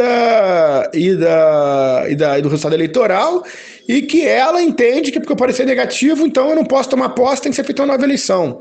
Quer dizer, a gente acha isso mega complicado, né? Porque a princípio não é vinculativo o parecer da comissão do Comitê de Elegibilidade, mas de qualquer maneira eles não fazem nenhum julgamento adicional. Então, o conteúdo do que está me impedindo a posse, né, a base é esse parecer do Comitê de Elegibilidade, que na verdade, né, o que sobrou dele hoje tem como base uma intervenção, uma interferência do diretor, de um membro da diretoria do BNDES, né, no Comitê de Elegibilidade, com uma sugestão que acabou sendo acatada pelo Comitê de Elegibilidade. Então, assim, o que está claro é que a diretoria não me quer no Conselho de Administração. Isso aí não é novidade. Eu fiz uma campanha criticando a diretoria, criticando o Comitê a Comissão Eleitoral. Isso foi muito explícito. Agora, a pergunta é, você pode ser membro do Conselho de Administração sendo crítico dessa diretoria, apontando críticas duras em relação a essa administração? A vontade dos empregados do BNDES é que sim, é que assumam essa posição no Conselho de Administração. É inequívoca a posição dos empregados do BNDES. Alguém que tem uma postura contrária, crítica à estratégia principal dessa administração. Eu vou ser um voto contra outros 10. O que está em jogo agora é se isso é possível ou não é possível, né? Ou se se não for possível, torna toda essa discussão de eleição de representante para o Conselho de Administração uma farsa, né? Então eu acho que é muito grave o que está acontecendo no BNDES, abre um precedente horroroso para todo esse processo importante de atualização, de modernização, de inclusão da lei das estatais, né? Como você sabe, Anderson, vários países, né? Um exemplo clássico sempre é da Alemanha, mas tem outros países. Há um instituto da eleição para representantes dos empregados na diretoria, no conselho de administração, mesmo de empresas privadas. E não é de uma pessoa, não, são alguns representantes. Aqui você abre a oportunidade de um representante contra 10 indicados, no caso do BNDES, 10 indicados pelo Ministério da Economia, né? E mesmo assim eles não querem tolerar um membro do conselho que tem uma posição contrária. Então, assim, é um veto à democracia, é um veto ao contraditório. As minhas intervenções críticas são sempre técnicas, são sempre apresentando problemas técnicos na estratégia adotada, é sempre questionando quais são as possíveis explicações. A minha atuação à frente da FBNDES sempre foi de perguntar, de tentar conversar com a diretoria se recusa a sentar com a gente e apresentar suas explicações. Assim, se os nossos questionamentos têm respostas, nós te conhecemos. Nós não estamos fazendo aqui nada demagógico, assim, tipo, a gente está fazendo uma pergunta retórica que a gente acha que pode causar um desgaste na nossa diretoria, mas que a gente sabe qual é a resposta. Não é nada disso, a gente está perguntando o que a gente não sabe, e até hoje não teve resposta. Mudando de assunto, Arthur, nós tivemos na última sexta-feira aquele leilão de privatização da Companhia Estadual de Águas e Esgotos, a SEDAI, do qual o BNDES participou produzindo o modelo de concessão lá atrás. Dos 4 blocos oferecidos, apenas um não foi arrematado, evidentemente o menos lucrativo para os consórcios. Eu gostaria de uma avaliação sua para o resultado desse leilão da SEDAI, que rendeu cerca de 22,6 bilhões de reais, com ágio de 114% em relação ao outorga inicial. Te surpreenderam esses números, Arthur? Olha, sobre a SEDAI eu vou ficar te devendo uma análise minha. A gente não tem uma análise ainda da associação sobre isso. Nós temos as preocupações normais dos cidadãos cariocas, né, sobre as vantagens de fazer a concessão do serviço tão essencial como é da água, né? Então, eu prometo para você que em breve nós vamos nos posicionar e a gente conversa sobre isso. Tem colegas no BNDES que apontam os problemas críticos do serviço, né, prestado pela SEDAI Assim, nós pensamos o seguinte, quer dizer, a alternativa para uma empresa pública com problema não é necessariamente a privatização ou o esvaziamento dela, né? É sempre possível uma reestruturação da empresa. Mas eu acho que eu não posso nem falar essa questão da reestruturação da SEDAI ou fazer até uma crítica à empresa, porque eu não estou informado sobre isso, né? Então, eu vou ficar te devendo essa, tá? O que eu posso dizer, assim, até pessoalmente, é que, assim, me preocupa o fato de que no mundo inteiro haja uma tendência para você reestatizar, né, a questão da água e no Brasil a gente esteja andando na direção contrária.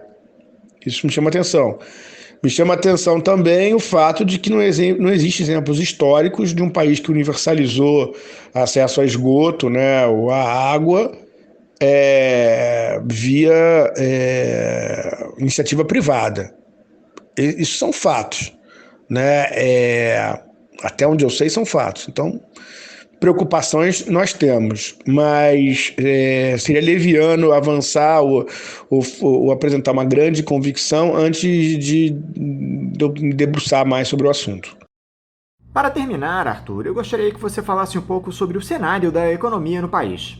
Nas nossas últimas entrevistas, você vinha se mostrando um tanto cético em relação ao estado das nossas finanças por conta dessa combinação de uma pandemia com uma gestão ultraliberal que massacra a classe trabalhadora e oferece todo tipo de benesse ao grande capital. A sua avaliação mudou nesses últimos tempos, Arthur? Como é que você analisa atualmente essas ações da equipe econômica liderada pelo Paulo Guedes? Ô Anderson, bom, parece que eu estava certo, né, sobre essa questão da economia. Eu era cético sobre essa recuperação, eu acho que ninguém tem razão para não ser cético no Brasil. Acho que o Ministério da Economia está esvaziado, né, em processo de perda dos seus quadros e a autoridade do Guedes sendo minada, ele sendo hoje uma figura completamente uma sombra do que ele foi no início do governo, né? Eu acho que ninguém mais acredita realmente nessa gestão, na possibilidade dela conduzir o Brasil para algum lugar, né? Eu acho que o que existe hoje é um apoio, assim, localizado, talvez, pelos que ainda acreditam que essa gestão possa entregar de destruição aí, né, de privatizações, uma coisa do tipo. Ninguém tem convicção de que ninguém acredita que essa equipe econômica vai conseguir tirar o Brasil desse atoleiro. Acho que isso aí já está descartado, né? Na verdade, eu concordo muito com os que falam que esse governo meio que acabou, né? Esse governo não governa, né? Acho que a gente está numa situação realmente sim, tenebrosa, né? Eu acho muito difícil ver uma solução para o Brasil sem o afastamento do presidente, né, imediato. E eu acho que essa aí vai ser uma bandeira que, assim que a gente puder ir para a rua, eu certamente estarei na rua pedindo o impedimento desse presidente, né? Eu acho que isso é essencial para salvar vidas no Brasil, né, os crimes de responsabilidade estão aí mais do que documentados, né? Nós estamos aí sob uma ameaça constante à democracia brasileira. O movimento hoje de apoio ao presidente assim, não tem mais o que falar, é um movimento pelo golpe. Eles falam isso, como é que a gente não vai dizer? É um movimento hoje completamente autoritário, que é o movimento de apoio do presidente. Então, assim, eu acho que não tem outra possibilidade para um democrata no Brasil, para alguém preocupado com a vida no Brasil, com a recuperação econômica no Brasil, do que se posicionar contra esse governo, né? Então, eu acho que tudo que eu falei na última entrevista está confirmado e o problema hoje é mais profundo que só uma estratégia econômica, é um problema de colapso total de um governo, e que eu acho que a única coisa que eles podem entregar agora é aprofundamento da destruição que eles tinham, da destruição institucional que eles tinham prometido. E eu acho que a gente tem que se livrar rápido desse governo. Arthur Koblitz, muito obrigado por você novamente dialogar conosco aqui no programa. Eu quero desejar sorte a você e ao pessoal da FBNDES nessa luta para que você possa assumir o seu cargo no Conselho de Administração do banco. Te desejar um ótimo dia de trabalho e deixar aqui o meu abraço. Anderson, foi um prazer aqui conversar com você mais uma vez. Espero não ter me alongado demais nos meus comentários aqui e espero aí voltar de novo a ter a chance de conversar com os ouvintes do Faixa Livre. Um abraço. Conversamos aqui com o presidente da Associação de Funcionários do BNDES, a FBNDES, Arthur Koblitz. E vamos encerrando a edição de hoje do Faixa Livre, convidando todos vocês para amanhã, a partir das 8 da manhã, estarem novamente aqui conosco na Rádio Bandeirantes 1360 AM para mais uma edição do Faixa Livre. Um abraço a todos vocês e até amanhã!